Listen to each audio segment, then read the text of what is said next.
Record marine heat waves may signal a permanent shift in the oceans. Fierce marine heat waves were recorded globally in 2023 and 2024.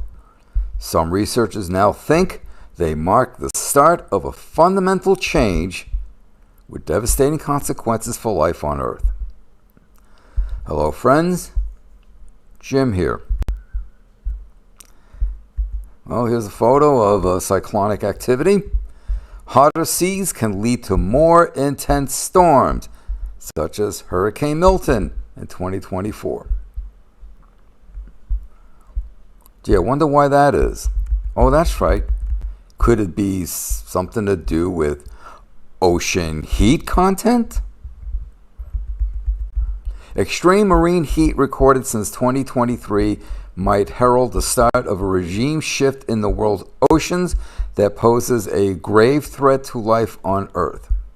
Record-breaking marine heat waves emerged in the North Atlantic and Pacific Oceans in 2023 and were unprecedented in their severity, endurance, and geographical scale, with many lasting well over a year.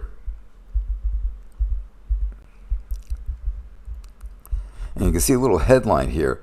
The ocean is losing its ability to store heat as the planet warms up.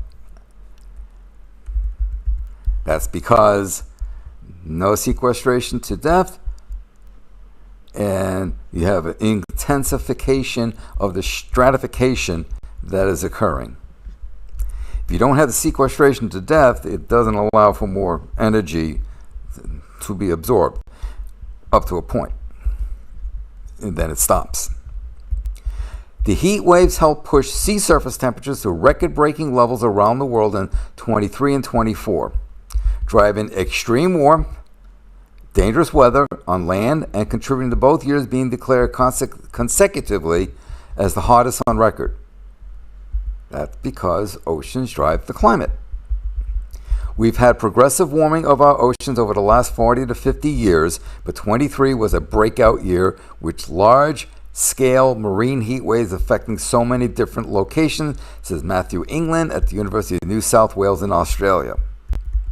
Sea surface temperatures globally are still at near record levels, and currently the Mediterranean Sea is in the grip of a marine heat wave with water temperatures as much as 5 degrees C, 9 degrees Fahrenheit, above normal for the time of the year. And remember,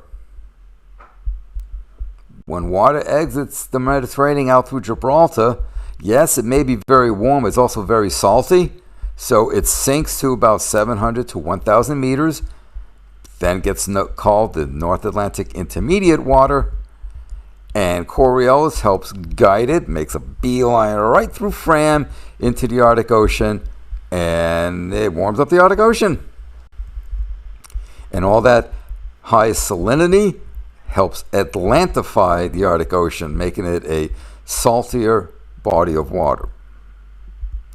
Some researchers fear that the world's oceans have transitioned to a new hotter state, threatening our ability to accurately predict both short-term weather extremes, such as hurricanes, and long-term climatic shifts.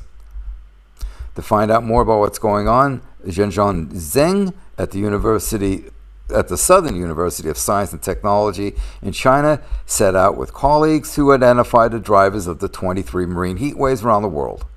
They analyzed the movement of heat, winds, and currents in the oceans.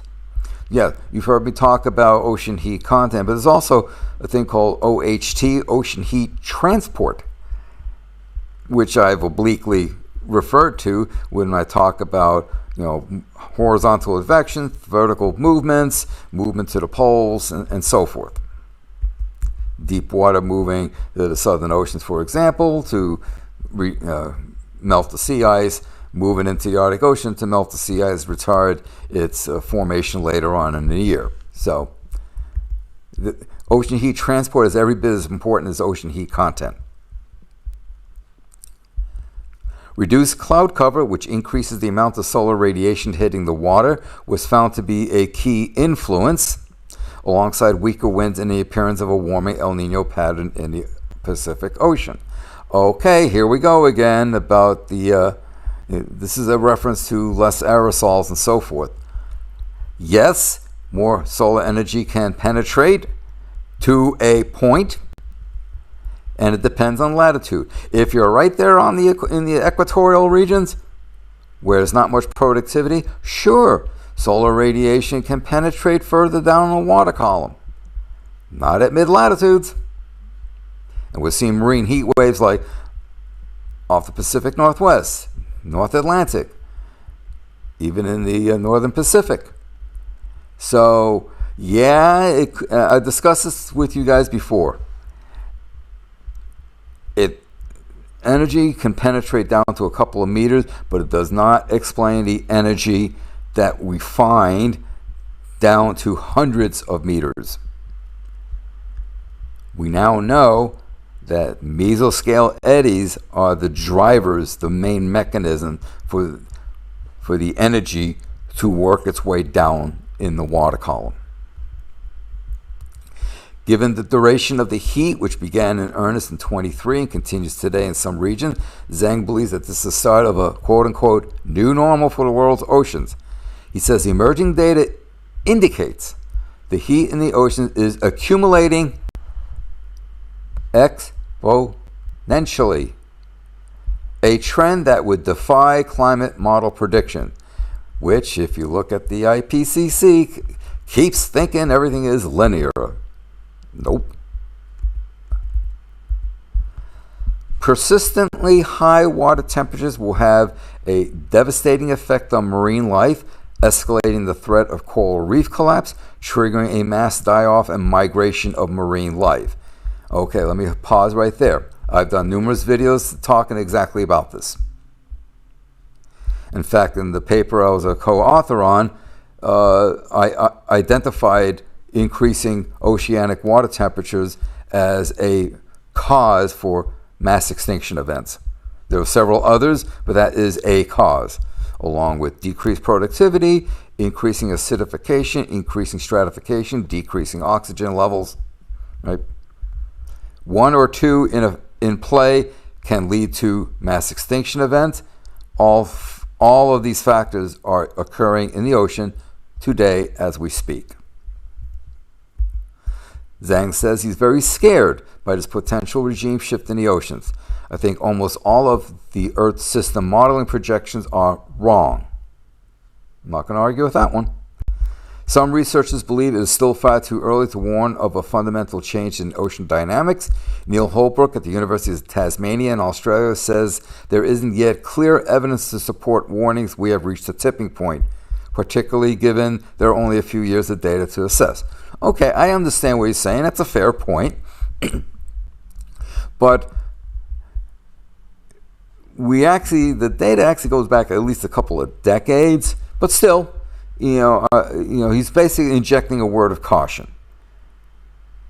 But we also need to share Zhang's concerns as well.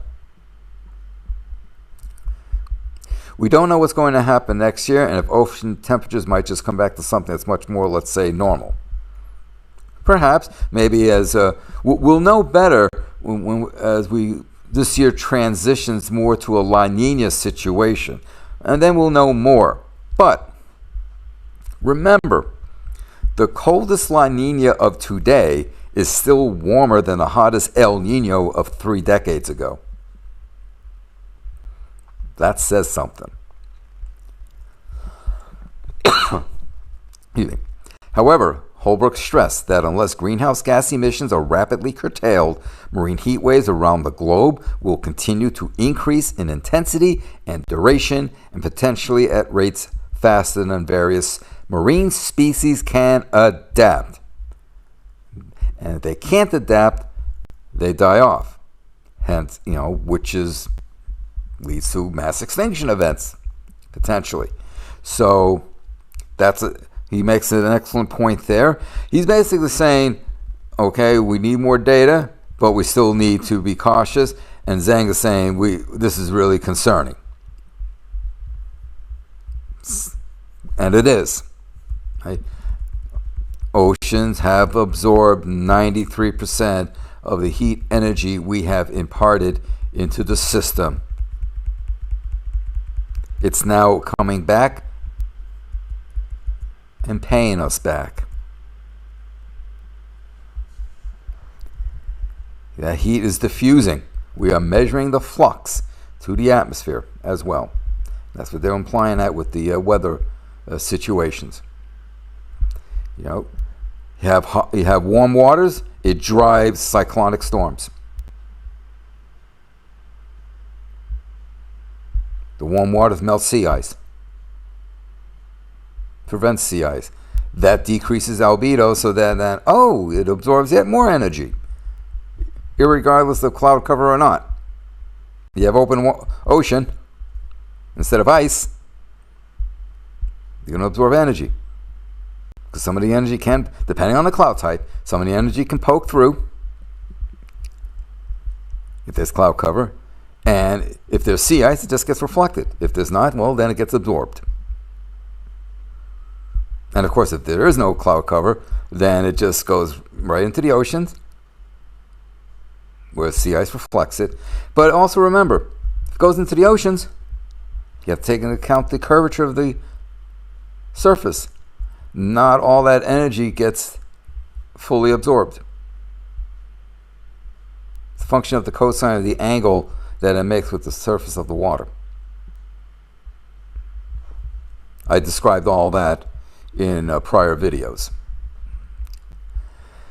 So we'll have to keep an eye on this, see what happens in the coming decades, coming years.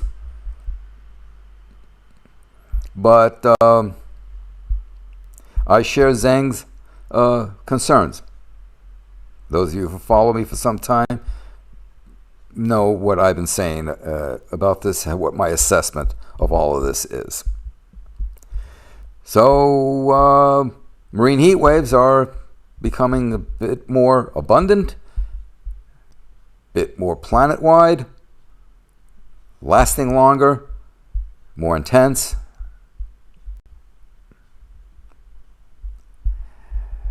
Not a good picture.